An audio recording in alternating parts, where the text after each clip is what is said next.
Hi, everybody. During this week in 1862, the Lincolns moved out to the cottage for the first time. Part of their reason for coming was to find solace in the wake of their son Willie's death earlier that year. To mark the anniversary, we thought you might like to hear our live show from March about the question, was Willie's death preventable? Enjoy!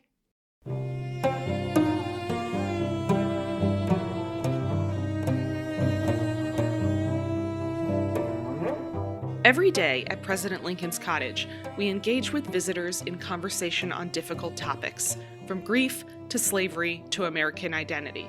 Visitors, young and old alike, connect with us from next door and from around the globe. And occasionally we get asked a question on a tour that stops us in our tracks, one we wish we could spend a half hour answering. Some of these questions on their face seem innocent or simple, but on a second look, they contain a level of complexity that leaves us wanting to know more. Each episode, we'll investigate a single, real question a visitor asked us here. At President Lincoln's cottage, we're storytellers, historians, and truth seekers. So we called on people whose expertise could speak to all the facets of these questions. I'm Callie Hawkins. And I'm Joan Cummins. This is Q&A. Come on down the rabbit hole with us. Let's take that half hour now. So tonight, we're really honored to be having this conversation. And before Joan introduces our wonderful guests, I wanted to tell you a little bit about where the question came from. When Willie Lincoln died in February of 1862, we know that his death really changed the course and character of his parents' lives forever. President Lincoln wrote to a colleague, "The blow overwhelmed me. The blow of Willie's death really overwhelmed me." And Mary Lincoln said to a friend, "After his death, everything seems a mockery." We also know it precipitated their move out to the cottage. The quiet and cool breezes, I think, really provided a quiet comfort for them that the White House just couldn't do. And so we've thought for a long time about the cottage as a place that really nurtured the Lincolns' broken hearts after the experience of the death of Willie, who actually was the second of their children who died in childhood. And we've worked hard over the last few years to try and remove some of the stigma of grief, to connect modern grieving families with the Lincolns and with each other in a shared space of grief and love. And as I was sharing with our speakers earlier about where this question came from, I said that in the years that we've been doing this work, I've been asked this question at least a half a dozen times, and almost always by children. And when we think about, was Willie's death preventable? And when we've dug deeper into the subtext of what would make children today ask that question, the thing that kept emerging was, the fear from young children today that if a kid my age died of this, can I die from this too? And so we decided to dig a little deeper. And we're very excited to be joined today by three experts in things that are not Abraham Lincoln at all. Dr. Alexandra Lord is the chair of the Medicine and Science Division at the National Museum of American History and a curator of the history of medicine. She has done a bunch of work on the history of medicine, including sex education and Ellis Island and the history of suicide. And she has done considerable work as the president of the National Council on Public History. So we're really excited for her to be bringing some of the history of medicine to this conversation. Brian Deer is a British investigative journalist, best known for inquiries into the drug industry, medicine, and social issues for the Sunday Times. Brian's book, The Doctor Who Fooled the World, is an expose on disgraced former Dr. Andrew Wakefield and his study about the MMR vaccine that made fraudulent connections to autism. And there are other papers Brian has worked for, including The Guardian, The Daily Telegraph, and The New York Times. And Dr. Matthew Lawrence is a pediatric infectious disease specialist who works on malaria, typhoid fever, and other diseases that affect people who live in resource limited settings. So he's at the Center for Vaccine Development at the University of Maryland, Baltimore, and works internationally on vaccinating people against typhoid and some of these other concerns. So we're very lucky to have these folks along with us today. And I would kind of like to kick the conversation off by thinking about what we know about the different ways we prevented childhood illness in the past and also how we prevent them in the present. So maybe, Lexi, you can tell us a little bit more about the past first. If we go back into the 19th century, we'd find that people had really different ideas about disease and what caused a disease. Today, we know that microorganisms, we think of that when we think of infectious disease. It's called germ theory. And the idea of germ theory really only begins to emerge around the late 19th century. It's a really slow process. It begins in the 1860s, and then slowly more and more people begin accepting this idea. So if we went back into the past, into the 19th century, I think the first thing that we'd find is that people had very different ideas about what caused disease. And that obviously shapes how they prevent disease as well. And there were a lot of conflicting ideas about what might cause disease, and then obviously how to prevent it. But if we went back really to 1860, really the only disease that we're able to prevent at this time is smallpox through a vaccine, the smallpox vaccine. So a very different idea about disease and disease causation. Lots of theories about what might cause a disease. Were any of them even close, or they're all kind of out of left field from a 21st century perspective? It's hard to say. The theories that they developed, they made a great deal of sense. One of the things that they often thought was that dirt caused disease. And, that kind of makes a sense. We talk about sterile environments and things like that. So you can see a parallel there. But some of the other ideas that they had, like a miasma, something like a noxious air causing disease, that would be radically different from anything that we would endorse today. And all of these ideas existed. Sometimes people believed all of these theories at one time. They seem contradictory, but you can find evidence that people endorsed multiple sort of contradictory ideas about where a disease came from. Because they could not and did not know about the microorganisms, it's sometimes hard for us to say exactly this person died of typhoid or this person died of tuberculosis. We are pretty sure that Willie Lincoln probably died of typhoid, but there's some famous people whom we think died of typhoid, and recently people have said maybe not, like Queen Victoria's husband. There's a lot of debate and discussion that maybe he didn't die of typhoid, because obviously you couldn't test for it in the 1860s, but evidence seems to indicate that Willie Lincoln probably did die of typhoid. So, absent, a vaccine or other kinds of medication, what options would there have been for taking care of Willie? Would it just have been about, and maybe that's, something that's outside of your expertise, but I'm really curious if it would have been a matter of just keeping him comfortable or how they might have gone about caring for him. Right. Well, we don't know exactly what they would have done, but they certainly had a fair amount of options. None of those options would have been effective. So I do want to underscore that. But there was, for example, a patent medicine industry in America in which many different patent medicines, they weren't all patented, but they usually did not expose and tell what the ingredients were. And those might have been used. Some of those medications claimed they were herbal botanicals. They claimed to cure typhoid. So it's possible they would have used that. But a lot of it would have been simply just caring and trying to make him comfortable this time.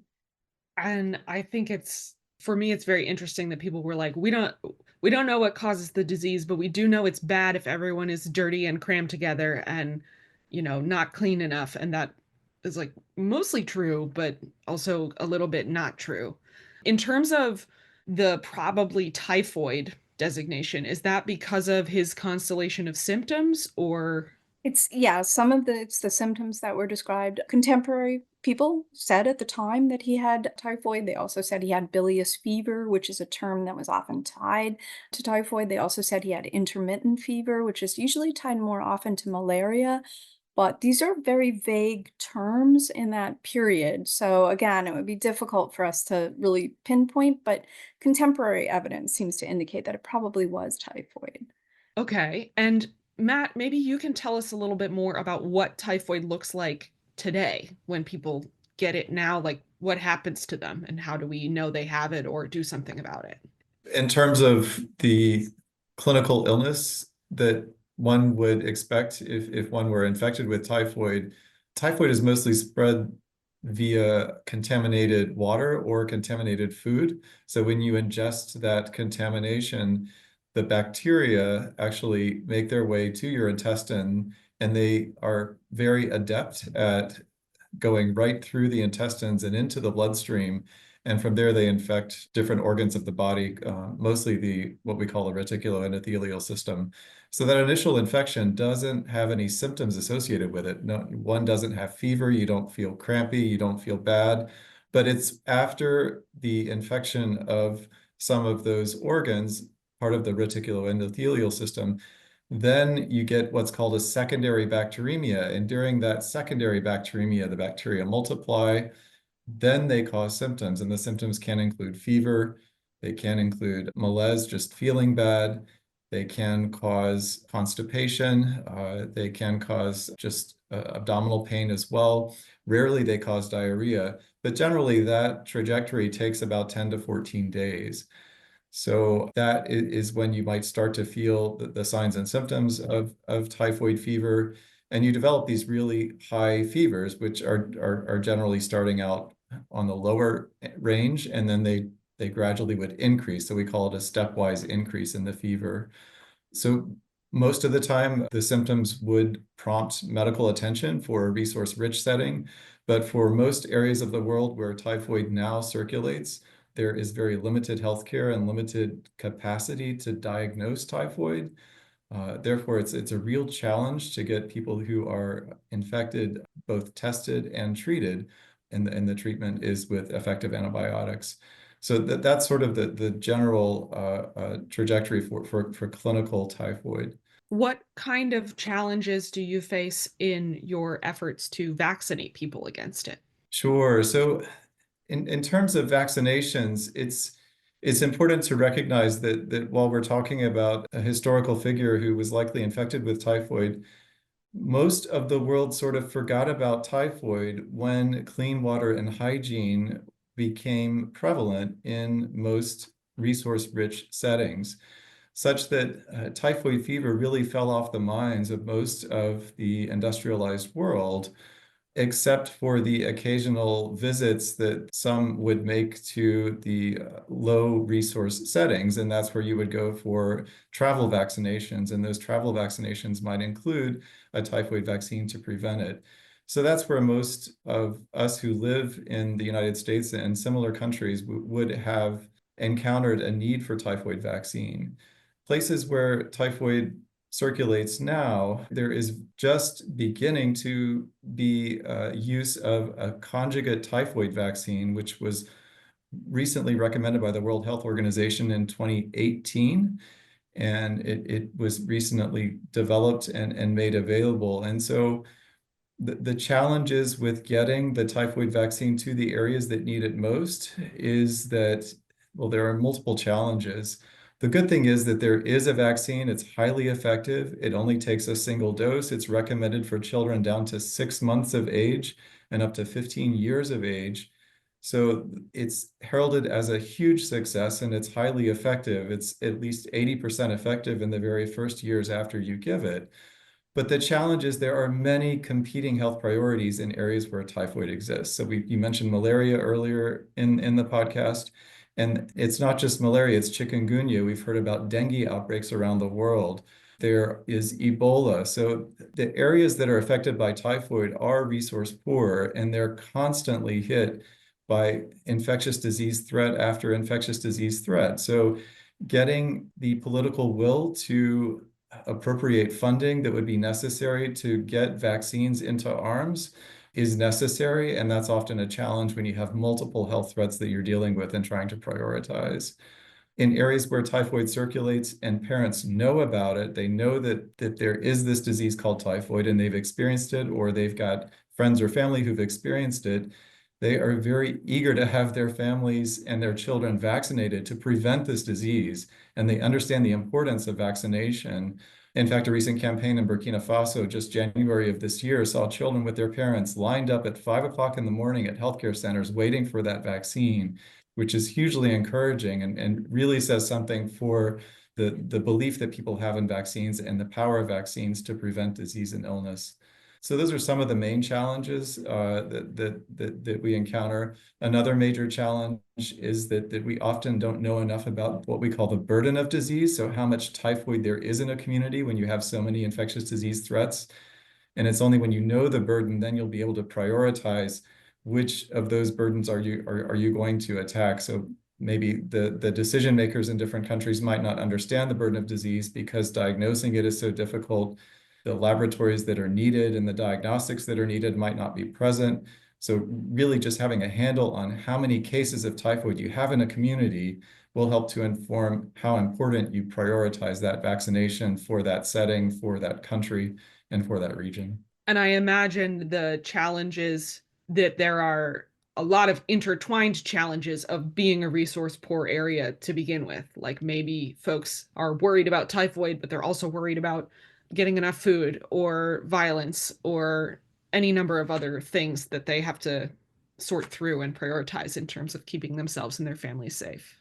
Absolutely. There are multiple challenges that families deal with every day that really aren't on our minds in the resource-rich settings.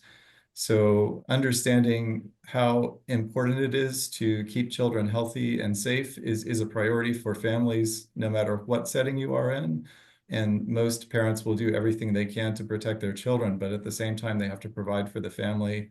They might be suffering from the effects of climate change with drought and weather changes that might threaten their food security. So as you say, there are many challenges that families deal with who live in areas where typhoid is endemic. Brian, based on your work, do you think that the anti-vax movement sort of rhetoric is because people in richer countries have not experienced the disease directly? Or do you think there are other things behind it? Certainly, that's one of the factors that the major infectious diseases that killed a lot of children in generations past are not around so much, in large part due to the success of vaccines and also issues such as water supply and housing being less crowded.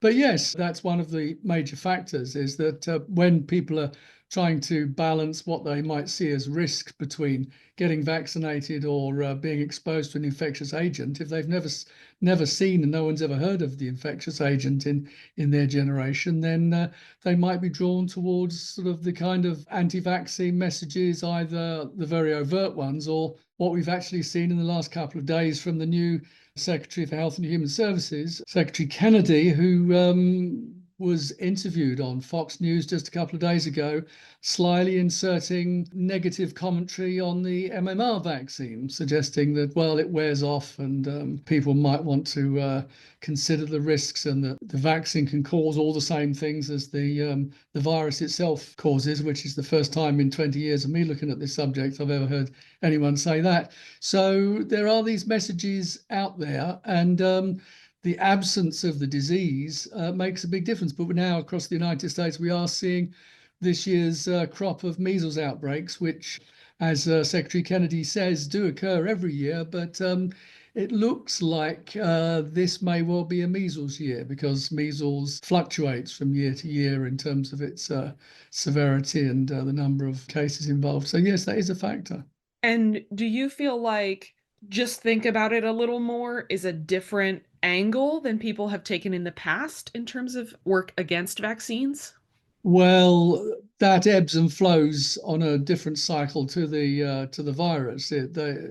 Really, in generational terms, there have been major concerns over in the 1970s and 1980s. Very few people around, unless they're quite old, would remember it. There was concerns about an earlier version of the what was called the DTP vaccine or DPT vaccine against diphtheria, tetanus, and pertussis. It's a vaccine which has changed a great deal since then, where a story went round originating in the United Kingdom that it caused brain damage in children, and this did the rounds for many years and then went away when it was realized that it wasn't the case, and that the issues were caused by other things. And then from the 1990s, again, beginning in the UK, a scare started to surface, which is now the dominant one, that the measles component of the measles, mumps, and rubella vaccine causes autism, which is really the one that grabs most attention now.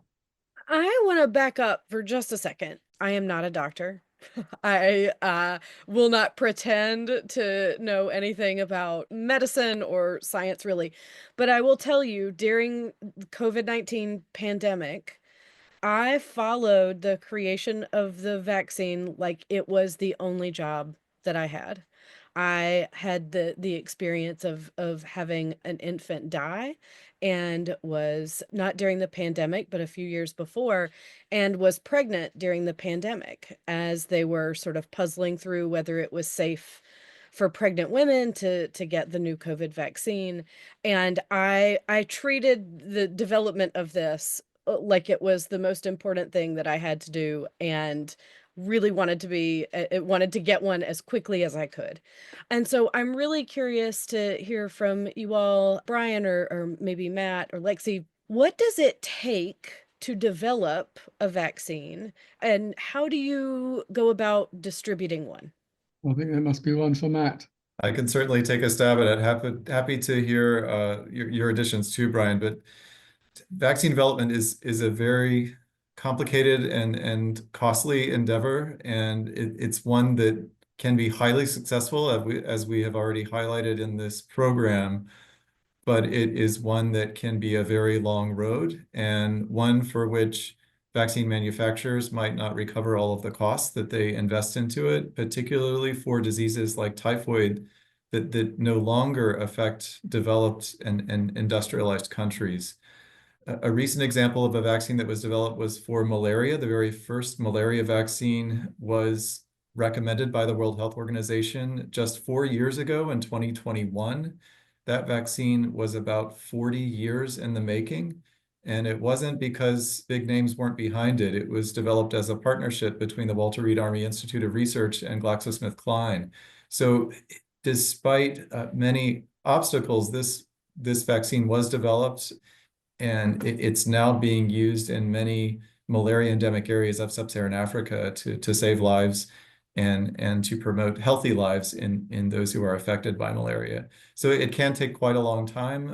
You start by looking for part of the germ or part of the pathogen that actually causes disease, and you use that to train the immune system, even an immune system that's never seen the disease before, such that when they do encounter the disease, they recognize it and they develop a strong immune response to it. So it prevents the disease altogether, or it prevents the complications of the disease, the death and the disability that can subsequently occur. So after you develop a potential vaccine, then you test it generally in animals to see if it does produce an immune response and potential protection. And then you would test it in a very small number of healthy adults to see if it's safe, and then look to see in a larger number of healthy adults if it produces an immune response. And then again, if it's safe and produces that immune response, then you might think about going into what we call vulnerable populations, which would include children, might include pregnant women, the target population where you really want that vaccine to work well and prevent disease and death.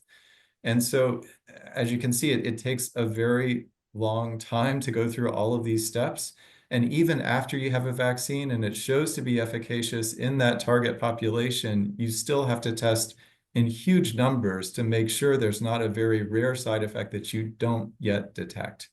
So that takes multiple years. And even after a vaccine is licensed and marketed, there is still monitoring for these severe adverse effects. So it's an ongoing process. And it does take investment in time and resources. But when it works, it really works well. And we can really prevent a lot of death and a lot of suffering thanks to vaccines. Yeah, I think it's worth adding there are quite a number of different technologies behind vaccines for different diseases. So, for example, going back into the days of the DTP shot, the whooping cough component there was essentially a bacterium that was killed with formalin, and then using that as being the basis upon which a response from the immune system was generated. Then with the measles, that was what is called a live virus. And viruses are technically, I'm sure everyone, it's a fact that viruses are never live. But what they mean is that it's a functional virus that has been weakened in order to include it in the vaccine that in this case produces an immune response. I think humans were very lucky with the SARS-CoV-2 vaccines in that a lot of the fundamental science was already in progress and tremendous steps forward had already been made before the pandemic was first recognized at the end of 2019 with the first reports from China. So tremendous amount of work had been done, which enabled scientists to move very, very quickly. Some critics would say suspiciously quickly, without realizing how much preparatory work had been done on the basic technology involved. And the technologies are very complex. And in another kind of vaguely related virus, again, HIV, which like SARS-CoV-2 is an RNA-based virus. The technicalities probably aren't that important. Work has been going on that for decades with absolutely no sign of a breakthrough of a vaccine that would be effective for large populations over a long period of time. So there's all these different technologies, but broadly, I mean, my attitude towards vaccines, people say, well, have you had your COVID shots? And yes, I have had COVID shots, and I've reached that time in life where I have an influenza shot every year, and hope that they've come up with the right recipe for that year that will give the best protection. But I just have reached that stage in life where I've come to the conclusion that, contrary to when I was very young, when I was very disparaging and mocking of doctors and spent a lot of time as a journalist investigating doctors and suggesting all sorts of malfeasance and terrible motives, I've come to realize as I get older that for the most part, playing the percentages, doctors do tend to know more about these kinds of things than the average member of the public, including myself, even though I've spent like 25 years on and off looking at different vaccines. And so I broadly take the advice that's given. And I think that politicians nowadays would probably be better to take that attitude themselves and allow people who have spent their lives studying vaccines, studying the different technologies and the different opportunities to prevent disease, should pay a lot more regard to them than some skeptics today seem to think. I'm hearing you say, Brian, that you feel like you can trust doctors because you've done the checking, you've done the extra work to check their. Well, I'm saying on balance, having seen my local general practitioner and consultants for one thing or another, more often than not, they've been right and I've been wrong. And that Dr. Google is a pretty bad guide. Although I did have a couple of years ago, I had a chest infection and I went in to see my GP, who said that a scan had been done and there was a shadow on my lung. And that was the end of the consultation. I went home and looked up shadow on lung on Dr. Google, page after page after page of lung cancer, and I was living in terror for weeks.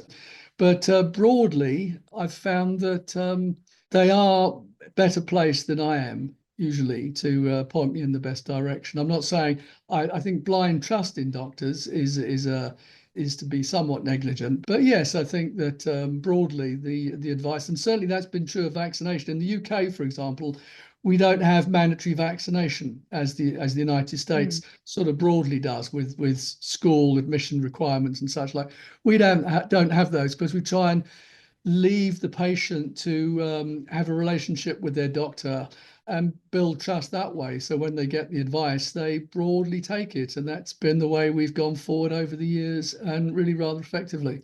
Lexi, you had something to add.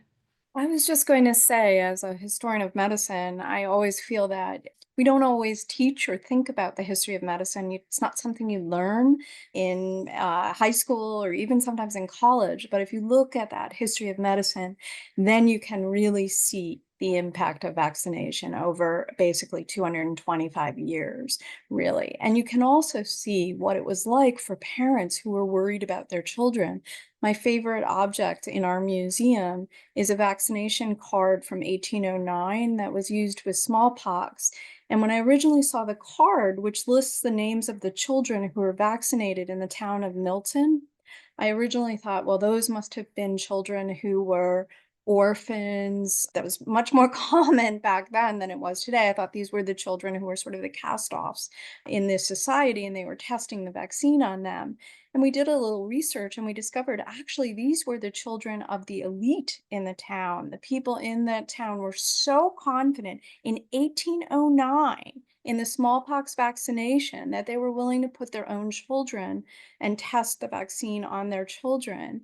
And there's a little saying at the top of the card, it's written, "He is slain," and it refers to smallpox. They were saying smallpox is slain. But you can see this throughout history. You see this with the polio vaccine in the United States. When it was tested, 600,000 children, their parents volunteered them to be a part of the field trials because their parents feared polio, because they knew polio. And the people, just as in 1809, they knew smallpox. We don't know these things anymore in the United States, and that has enabled us to become somewhat careless, I think. And I really noticed that conversations in the public sphere about keeping kids safe from things or children's health are more fraught and dramatic than conversations about what adults are doing. Do y'all have insight about, I mean, everybody loves their kids, but like, why would that be a concern more broadly, I guess? Sort of why parents are more concerned about vaccination for their child than for themselves getting like an influenza No, vaccine, or like why sorry. would, obviously I care about my children, but why would I Ah, be so worried about children generally and what's happening to them or whether they're vaccinated or what diseases they're vulnerable to? If I could speak to that, I think a big reason is that children have their entire lives ahead of them.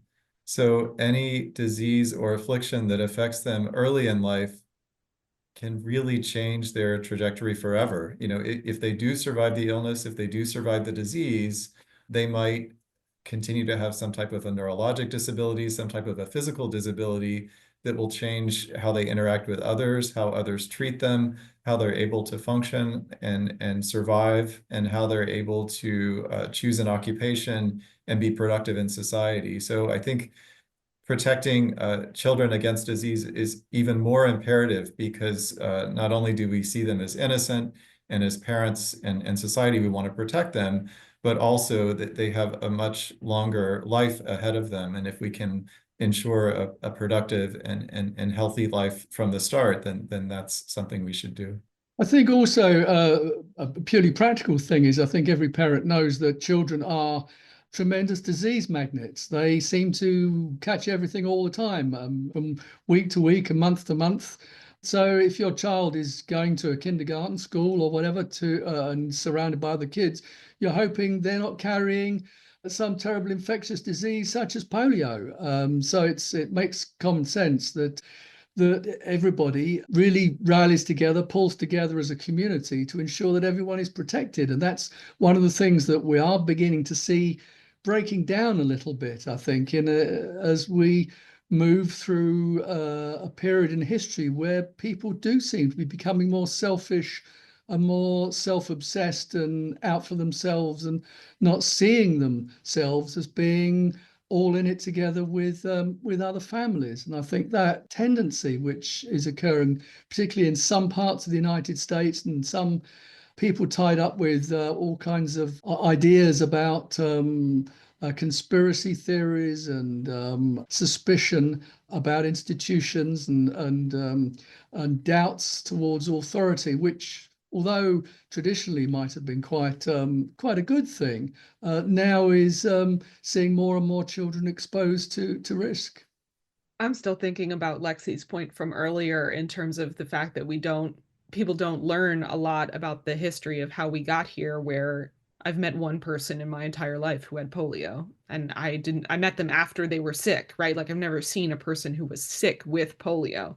And so I think some of that, like I'm very biased as a historian. I think it's important for people to learn about the past, but I think some of that cavalierness that you're describing, Brian, comes from people not really knowing how we got here or what they could be getting themselves into.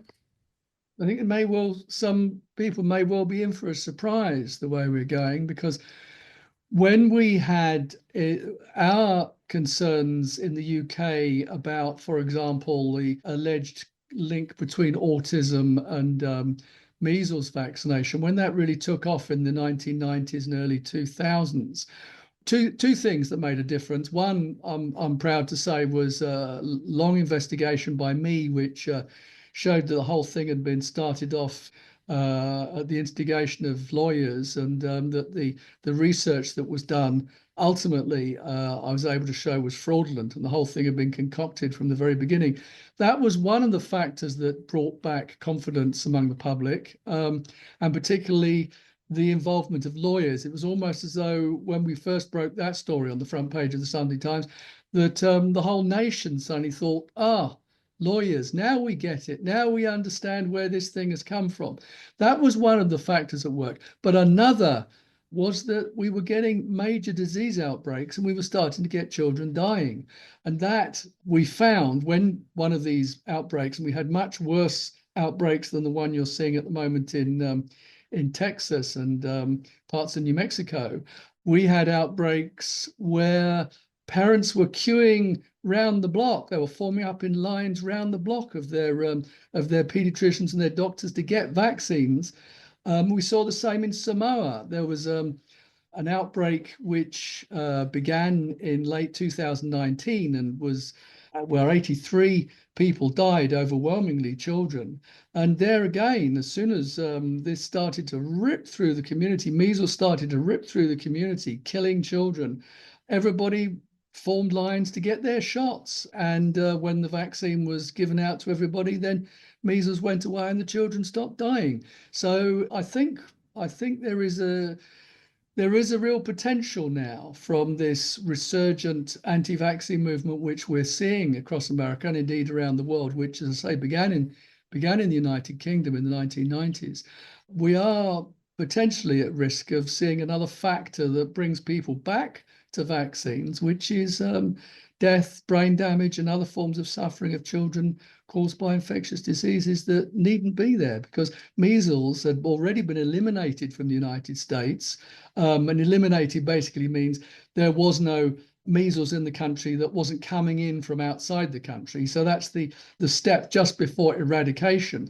But eradication was, in fact, there was a big celebration by the WHO in New York. I did a whole chapter in my book based around it, where they were celebrating the great victory against measles, and within weeks, the anti-vaccine movement had succeeded in setting off an outbreak in the Minnesota area. So these diseases will come back unless parents can be informed and encouraged and led to trust in vaccination, which overall has been a very safe and effective response to disease.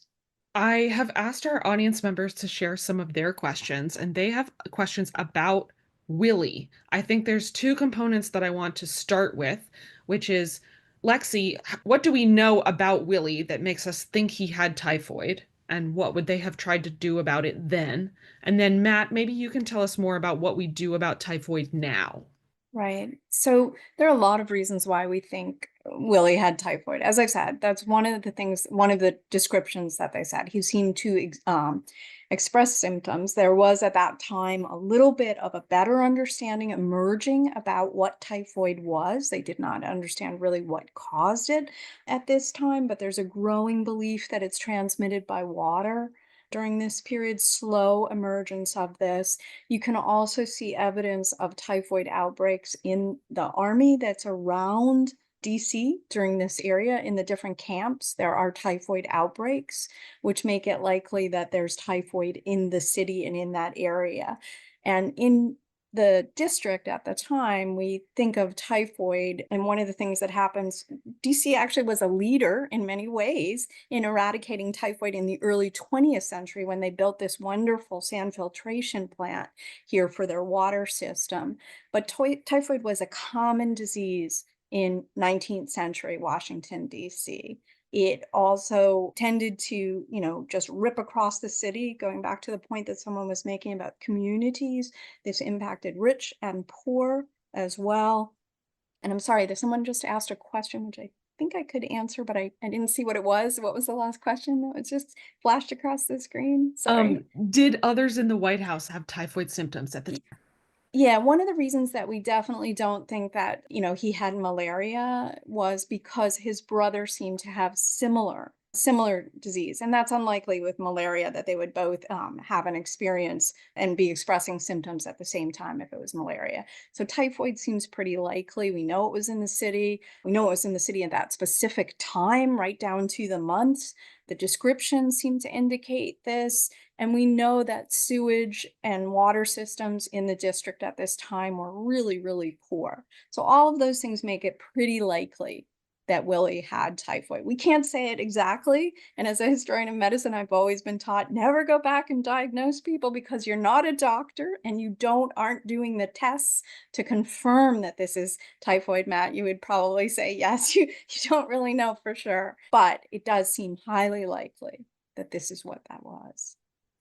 Thanks. And the treatments for typhoid are in addition to the supportive care that Willie likely received, we would give antibiotics, and the appropriate antibiotic therapies are many for typhoid fever.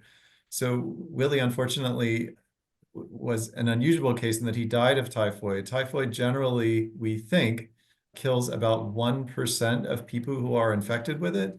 So it's a very small percentage who actually would die of typhoid. You can still suffer from fever and recover on your own without antibiotics. But with antibiotics, you can completely cure typhoid. There are problems with antibiotics, as many of you have seen in the headlines these days. We have multiple antibiotics, many of which would not work for typhoid in areas where it circulates now because of resistance. And the problem of worldwide spread of resistant antimicrobials or resistant bacteria to antimicrobials is an issue, and it's further complicated by issues like climate change, by overuse of antibiotics, so things that we can actually affect, and also the fact that very few antibiotics are currently being developed to treat diseases like typhoid, because again, they affect resource-poor settings in areas where drug companies might not be able to recover the funds that they invest in that. So a simple course of antibiotics, generally it can be given orally. If a patient can't tolerate antibiotics by mouth, then you can give injections with very common antimicrobials. But again, you would need to know what antibiotics would work best, and that would require testing and characterization of the typhoid that's circulating in a particular area.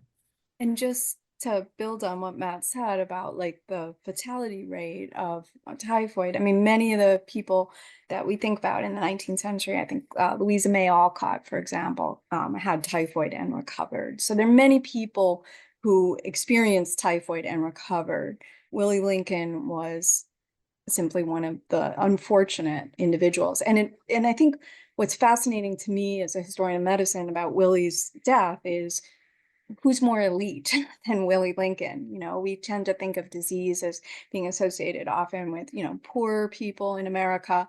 Willie Lincoln's getting the best treatment possible. He is living in the best place possible.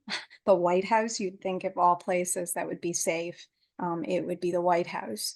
the fact that it's jumping, as I always say, jumping the class, racial barriers, it impacts everyone.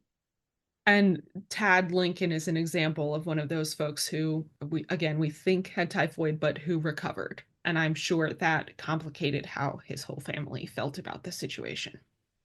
Yeah, I think one of the things that is so powerful and so difficult for us to think about when we think about the 19th century, even more than the 18th century, and obviously more than the 20th century, is so many families would have experienced the death of a child. Those of us on this call, many of us would have seen a childhood friend or a sibling die. It would have been much more common experience for us. And I think that creates a really different society. I think the 19th century understood grief in a way that we have tended not to understand it as a result. And the complicated feelings that you have when one child dies and another survives.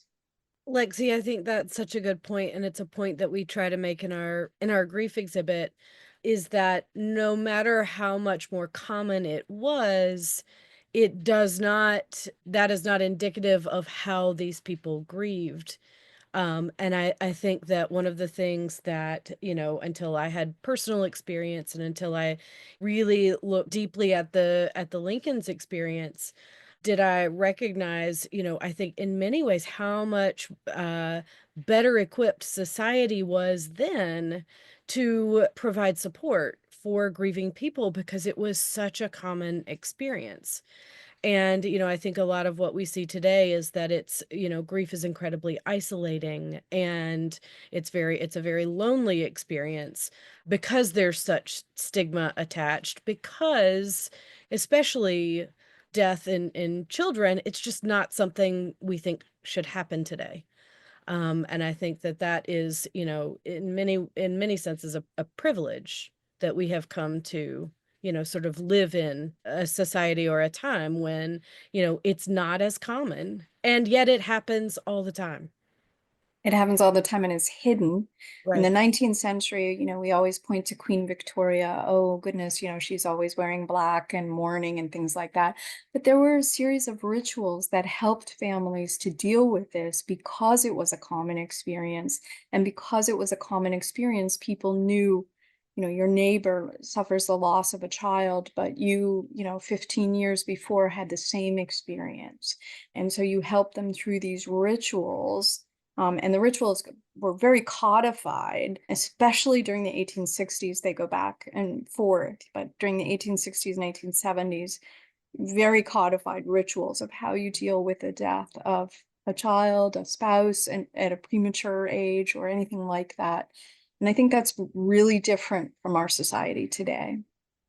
I'm thinking a lot about the Lincolns in the White House, worried about an outbreak of disease, living in the chaos of the war, and just trying to be themselves all at the same time. And I am again and again reminded that about how glad I am that they had a place like the Cottage to come and take a deep breath sometimes, and talk to each other and deal with their experiences, and to have a chance to be the people that they were busy being during that time.